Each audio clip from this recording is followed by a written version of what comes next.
but the price you pay for the stay is more than you are willing to let go of. And though I never usually talk about my sickness with others, today,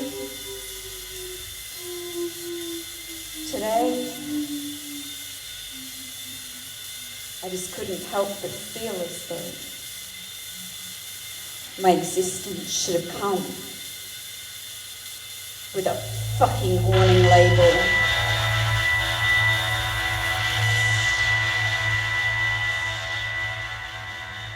With their debut show awarded the 2019 Graham F. Smith Peace Foundation Award, Floral Peroxide centres around Alison's experiences living with Ehlers-Danlos syndrome.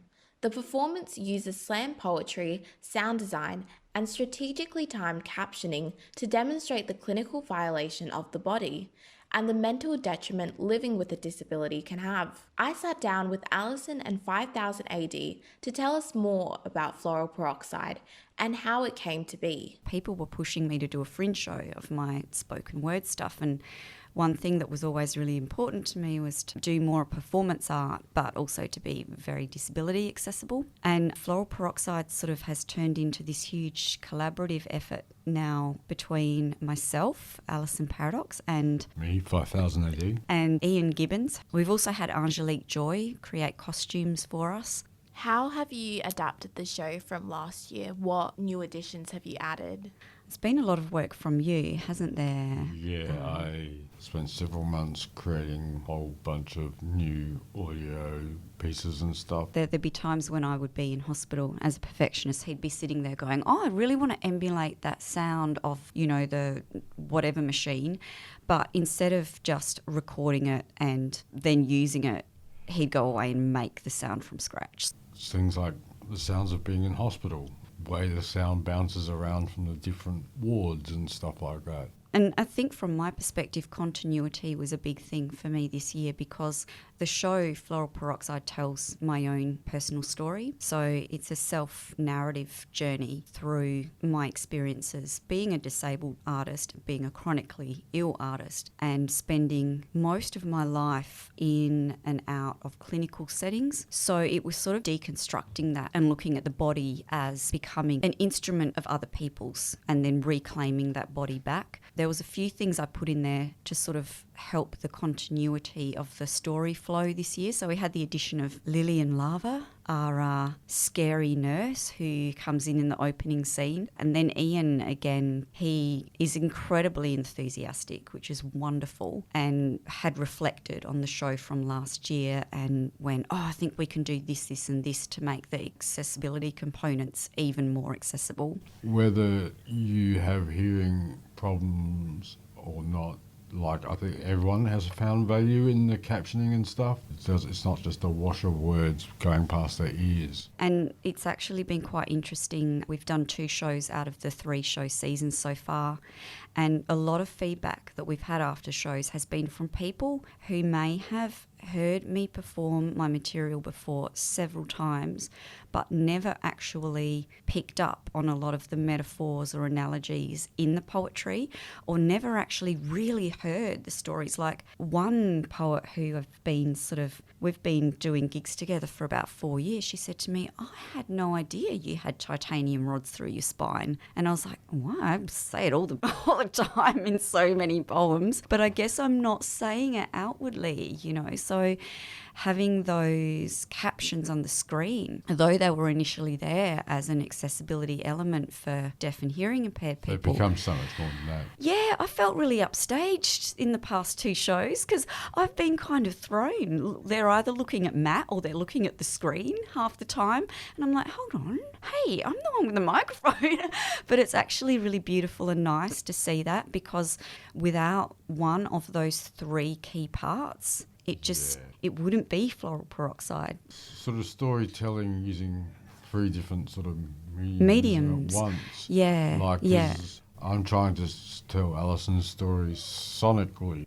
The feelings, everything like that, I'm like, okay, how does that feeling sound? Intense anxiety and loss of control sound like. Yeah. And I use various ways of creating noises and stuff that try and bring that out. And I think Ian does a great job of doing that visually as well. Floral Peroxide deals with your ability to cope with Ehlers-Danlos syndrome. Can you give us an explanation of what it's like to live with the syndrome and how it inspired the performance?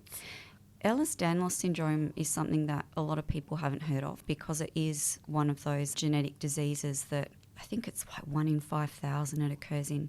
But what was interesting for me as an elder woman, I was born with hypermobile Ehlers-Danlos syndrome, which created a lot of different medical issues in my life growing up and throughout my life. It wasn't until I was 40 that I got the official genetic diagnosis to be able to understand what was actually happening with my body. Until that point, there'd been many other things in my life. Like I'd been through a very serious accident at the age of 4, which required surgeries from the age of 4 to the age of 15. And I had scoliosis where I had rods put in my spine. I suffered a very, very long-term severe eating disorder, 18 surgeries. And then finding out about the genetic disease was kind of like this huge relief that, wow, I hadn't actually brought all this on myself in my body. I'm not imagining it. But I think the beauty in being able to create some sort of art around it is a healing and empowering psychological process where you can start to actually grasp the concept a little better. And it also helps other people to understand. Unlike other traditional poetry performances that tend to centre around the voice only, why did you decide to incorporate both sound, design and interpretive movement? For me personally, I used to be a dancer. So obviously with with rods through my spine and everything going on now, that isn't something, and also my age. But there was this gap missing in my life, and I realised when I started getting into poetry that it was actually being on the stage that I enjoyed and performing. And I view myself more as a performance artist than a writer. Although I do write poetry, it's very much performance-based poetry. And I didn't really have an outlet where I could project it where I really wanted to. But I knew if I came out wearing some crazy ass costume with all this elaborate makeup and bringing like this artist in on synths and doing all this weird stuff, people in that scene would be like, what the hell is this? So I think that for me, it was, I mean, fortunately, well, Matt is my partner in life as well as in art. So I think fortunately for me, I was very lucky to have a partner who just happened to be an incredible sound artist and sound designer who was willing to collaborate with me on the show. For me, I mean, one thing I really love doing is pure sound design. And doing this show, it's actually kind of liberating because when I'm doing my own stuff, there's a whole heap of rules I apply for myself and demands I make of myself. And for this, I can just let that all go and create this thing for something else. And I kind of, because of the element of uncertainty and that the loss of control, there's a couple of points where using a Moog grandmother for the synth nerds, which is a semi-modular analog synthesizer.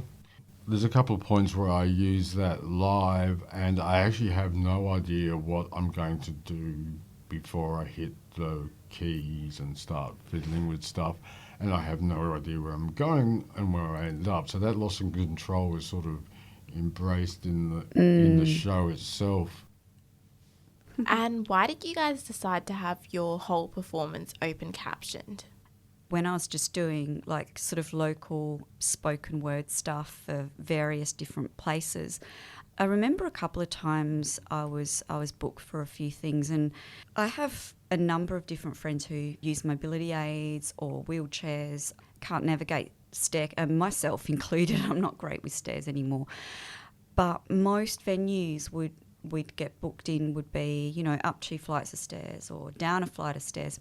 And I had a number of friends that couldn't come to quite a few shows, and I started thinking about it. And then one time I was standing waiting to go on for a gig.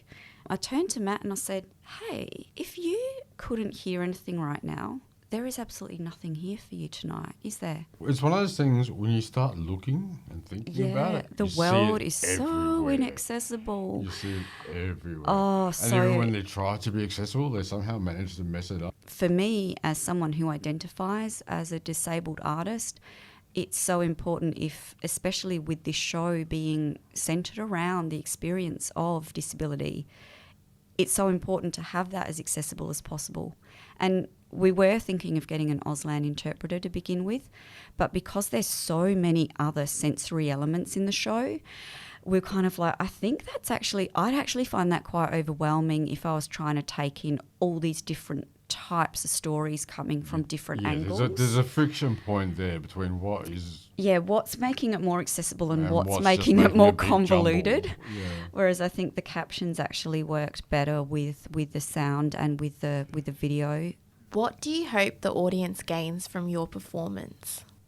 First and foremost, I hope that they enjoyed the show. Are there like any main takeaways that you want them to get, or any certain messages, or is it just... I definitely feel that for me personally, the main takeaways I'd like them to walk away from the show with is actually thinking about inclusivity and access a lot more in their day-to-day lives, and thinking about like being in situations where they can look around and go, oh, hey, like, am I actually making this easy for people to come to and experience and make them feel welcomed?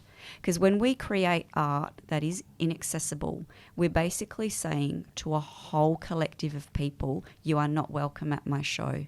And although we're not, verbally saying that, we're saying that in the fact that we haven't even factored them into the equation. From a change of venues to an addition of a new cast member, Floral Peroxide highlights how debilitating disability can be, especially when gone undiagnosed. However, it also demonstrates how individuals can find empowerment through their unique sense of self through art.